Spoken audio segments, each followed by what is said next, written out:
Story 121 In Hot Water, The Lobster Boy, Part 2. After divorcing Grady, Teresa would marry another man who worked in the carnival and was dubbed the smallest man in the world. Grady married a woman named Barbara Lucille Browning. At first, things seemed to be going well, but before long, Grady resumed drinking heavily and treating his children and wife brutally. In 1978, the family was living on Pittsburgh's North Side at 511 Foreland Street, a few blocks from Allegheny General Hospital. His daughter Donna, born without her father's condition, was called the apple of his eye. His daughter was terrified at the conditions at home, and despite being only in ninth grade and 15 years old, started dating an 18-year-old boy named Jack Lane. The young couple talked about getting married. This incensed Grady, who once overheard Jack call him a freak. Grady purchased a gun from a pawn shop on East Ohio Street and threatened the young man's life. Donna ran away from home and called her father from Jack's sister's house. Her father told her to come home or he would beat the hell out of her and kill Jack. Donna told her father that he would let her marry her boyfriend or she would run away and never return. Her father appeared to back down.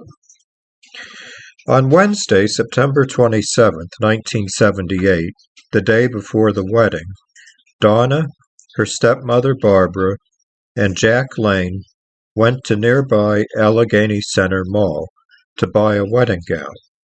When they returned and entered the house, Grady pulled out his pawn shop gun and shot Jack in the chest. The young man turned to run, and Grady shot him in the back. He stumbled out of the house and fell into his girlfriend's arms. In the doorway was her father, with a big smile, telling her he had told her he would kill her boyfriend. Donna screamed that she would see him in his grave as she turned and ran. Jack Lane was pronounced dead at Allegheny General Hospital. On February 22, 1979, Grady Stiles was found guilty of third-degree murder and sentenced to serve 15 years in prison. One problem existed, though. The prison was not equipped to handle anyone with Grady's disability. The judge changed his sentence to 15 years probation. I told Bubba I wanted some ice cream and asked if he wanted a bowl. He barked that he did and that he would finish his story after we ate our ice cream. After Bubba licked his bowl and mine clean, we entered the living room and he jumped onto his lazy good boy recliner. Bubba began barking that Grady and his family moved to Gibsonton, Florida, near Tampa.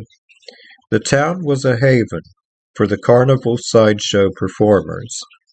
After months of being gawked at, laughed at, or insulted, they were out of the public eye and could relax. Grady's excessive drinking and violence continued, and in 1986 Barbara divorced him.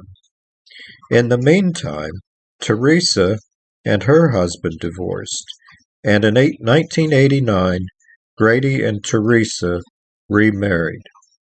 The happiness did not last long. Soon he returned to his old ways of drinking heavily and beating Teresa. Around 11:20 p.m. on Sunday, November 29, 1992, Grady Stiles was found by his family dead on the living room floor. He had been smoking a cigarette and watching television in his underwear before being shot in the back of the head. The following day, his wife Teresa, stepson Harry Newman, 18, and Christopher Wyatt, 17, who lived in a nearby trailer home, were arrested and charged with murder. It was learned that Teresa had given her son $1,500 to find someone to kill her husband. Some claimed that Teresa and Michael had left their home, and Christopher was in a back room hiding. He walked up to the Lobster Boy and fired 2 shots into the back of his head. Christopher was found guilty of second-degree murder and conspiracy to commit first-degree murder. He was sentenced to 25 years in prison. Harry Newman, Grady's stepson, had also performed in the carnivals and was called the human blockhead. He would hammer nails into his nostrils.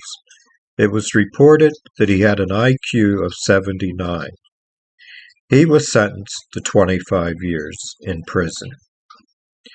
Teresa Stiles became the first woman in Florida to use the battered women's self-defense law. The jury still found her guilty, and she was sentenced to 12 years in prison.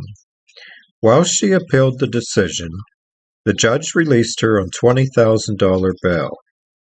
In February 1997, she lost her appeal and began to serve her 12-year sentence. She served 3.5 years before a review of her case found her not guilty. She was released in December 2000. Bubba barked that he was tired after a full day and needed to catch up on his naps. I hope this finds you safe, healthy, and sane.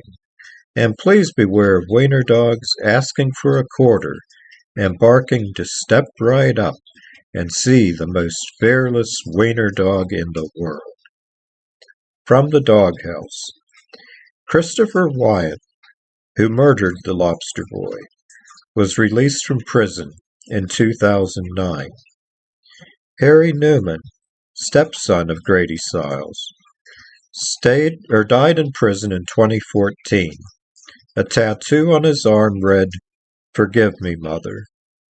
An interesting side note, in December 1985, Harry Newman's father petitioned the Court of Common Pleas in Fayette County, Pennsylvania, to adopt Kathy Lynn Stiles, Grady's daughter.